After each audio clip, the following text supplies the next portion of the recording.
Welcome to the 2019 Lexus RC350 all-wheel drive. Yes, but actually, they're new front fascia.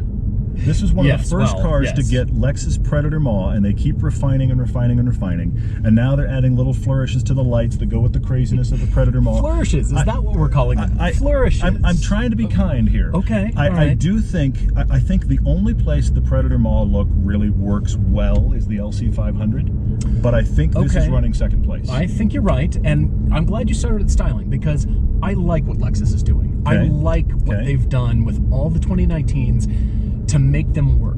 Okay.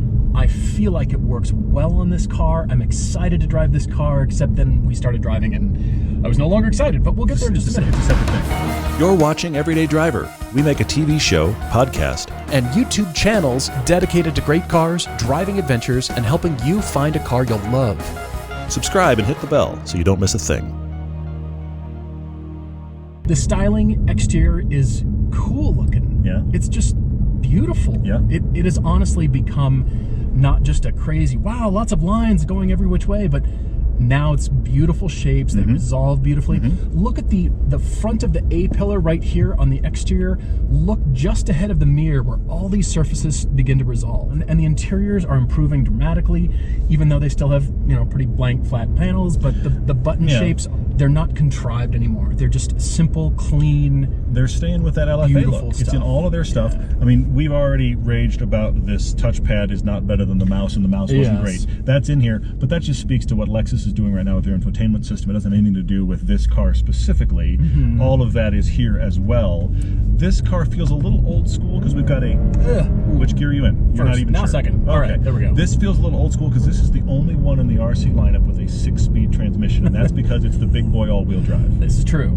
Yes, a quick note about specs. 3.5-liter V6, so 311 horsepower, 3891. It's almost 3,900 pounds. It's almost got 300 pound-feet of torque. It's like 280 or so. The actually interesting thing is this same engine is in the 300 version of the Lexus lineup. It's just detuned. Right. So this is 311, 280. The other one is like I'm going to get it wrong. It's like 250, 250, something like that for the detuned version. Same engine. Of course, you can get the 250, which is the actual 4-cylinder turbocharged. All of those have 8 speeds. Not here. This is a 6. Well, it occurs to me where we're driving. We're in Park City on a road that still has a lot of snow up high. And it occurs to me the type of buyer that this car would attract.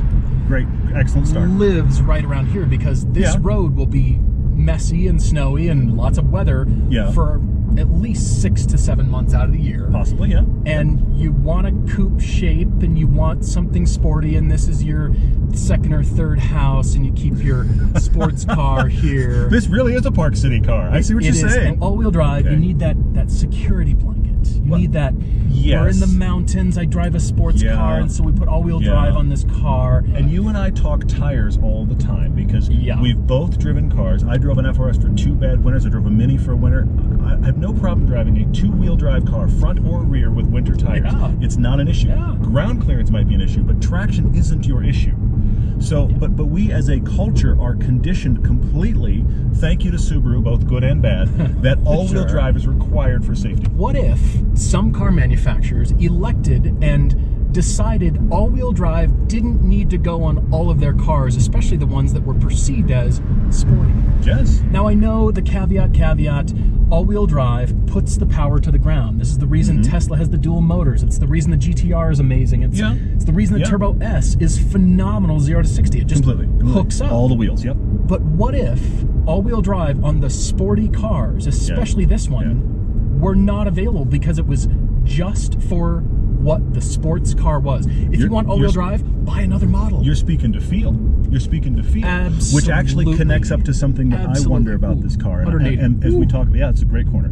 As we talk about, you know, all-wheel drive and sports cars, you're starting to get further and further away from what a sports car feel is supposed to be, because that all-wheel drive, it can't help but mute the front end. It can't help but mute that information where the front end is supposed to be lively, and the all-wheel drive on any model from any company, it mutes the front end. It deadens the steering feel in this car. And I know that the entire point of Lexus is to glide along beautifully, silently, comfortably. But what if this were Lexus's 86. It's not the same platform. It's actually a much bigger. homologation It's much of bigger, many but yeah. platforms. It's not even the new generation architecture. It's kind of a mishmash, as a matter of fact. But what if? Because now Lexus is screwing to this car all the stuff that manufacturers do to tune it. The F-Sport. They've got the F-Sport flavor Which of it. we've driven on track. And I like that And it was a car. rear-wheel drive chassis Yes. with a lot more power. It had the extra Yes. sport. This doesn't have the Sport Plus setting. It had the extra Right, Sport Plus right. setting, all that kind of stuff. Adaptive dampers. That feels much more like the sports car version, but that is $10,000 to $15,000 more expensive than this. You would think. Now, granted, also, Right. this is a $55,000 car. It is not even the F-Sport version. This is the RC350 all-wheel drive non-F-Sport. But what if this was just offered as the RC350 and then they had the F-Sport and that was it? Because if you want the all-wheel drive, get any one of their SUVs. What if Acura did this?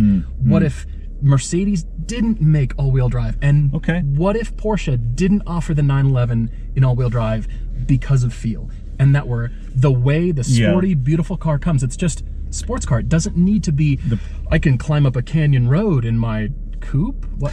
The problem, What's though, the is, point? and I want to speak more to who I think the buyer is for this. I agree with you wholly that it shouldn't be on these sporty cars, but there's a huge segment of the populace that will not even consider it if they get a spit of rain or weather unless they have all-wheel drive. Let's switch, and I have more thoughts on that. Okay.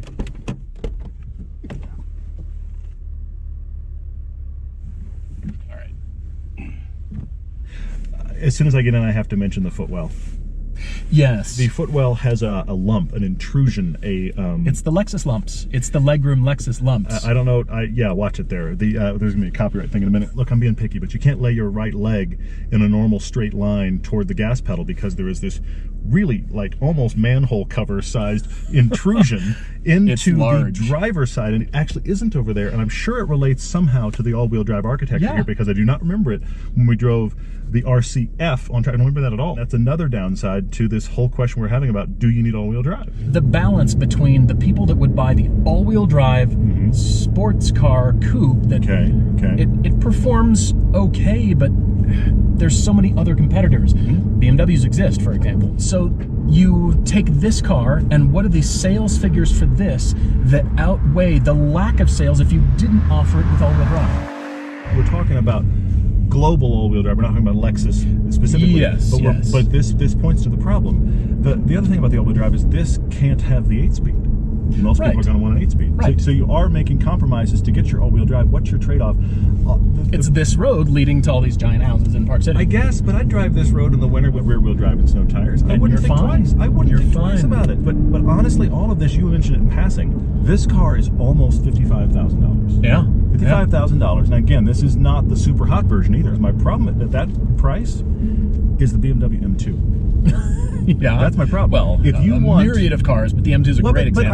But I think it is a key example because it's a luxurious car. You could commute in. You can get it in automatic. Okay, hang on. Decent power in this car. Decent power. Decent. You do have a manual mode, real quick. You do have paddles. They have a really weird feel. They have a very weird feel. I like that they're attached to the wheel. You and I disagree on that. But they don't always listen, which is unacceptable in a car that has any kind of sporting intentions that has paddles behind the wheel. It should listen all of the time. And you have to pull it, hold it to make sure it goes, yeah, I'm really serious. You got the signal, right? The electrical impulse hit the servo, you have to like pull it and squeeze it for it to go, oh, gear. Look, interesting. I like how this car looks. I love that Lexus offers something sporty looking, and they campaign this as a race car. Not in this all-wheel drive spec. Not this. I keep coming back to what are the sales numbers that justify building the all-wheel drive car? Why don't these customers just buy the CUV and the other all-wheel drive? They probably own other all-wheel drive cars. Speaking to that, why? Honestly, this is a sports car for somebody that doesn't honestly want a sports car. They are used to a car with a good high ride height. They're used to a car they don't have to get down into. They just step into. This has the highest seating position of any sporty car I've ever been in. It was bad for me, not to mention I have it as low as I can get, and look, honestly, I'll give you a demonstration. This is where I'm sitting in the seat. To put my head where I want my head is there. Yeah. Look at how much I have to crouch to get the actual visual I want, but I can't get there. This is my seating position. If you're used to a high ride height, if you're used to a big feeling car, but you think, I want something that looks sporty. That looks like a nice sporty car. This is going to be a great, easy transition for you. But I don't think you're a sports car buyer. It's a sports car for non-sports car people. I'm actually glad we have the all-wheel drive version of this, because the F-Sport is brilliant. Because it begs the question is, did Lexus make it better by adding all-wheel drive? Not that we don't want to drive them year-round, but why don't we leave the feel and the goodness of what sports cars are? Why don't we leave that unassailable and alone? Well, but and then the other models that we offer, they do whatever else. Yeah, but you know, I'm going to go back to the BMW M2 for essentially the same cost. You could get it in an auto. You can get it in similar, actually a little bit more power for the same price. You can get the 2+2 configuration, and these aren't usable back seats if you're tall guys like us, but neither really are the M2s. Yeah, they're not really so you usable. can get the same more power, lighter weight, gorgeous blue color. Yeah, I mean, good check looking every car. box that this does, even in rear-wheel drive configuration. I can't see how you would look at this and the M2 and you would pick this, unless you are chasing the reliability of Lexus, which we know will be stellar. It'll be amazing, and you want a sports car, but it's not really. You've got your SUV alternative, which comes back to all-wheel drive, that has a sporty look. Don't get us wrong. We like Lexus. We like what they're doing, and they do serve a great purpose. I come back to the part of the market about choice. Give us the Lexus Sports Coupe. Give us the Lexus whatever else, some cool, something that competes against the GLA 45. The Mercedes, some hot gentleman's hatch that is the next level up. You know what I'm talking about? The hard-boiled egg. Give us more choices. Hard-boiled Lexus egg. That's what we want. Here we go. Give us more choice rather than everything that you do on one car, and therefore kind of neutering the goodness of what you built. Interesting. Okay. More choice, but not this choice. Well, if you need a sports car, you can't shop this. If you want a Lexus that looks sporty, it's great.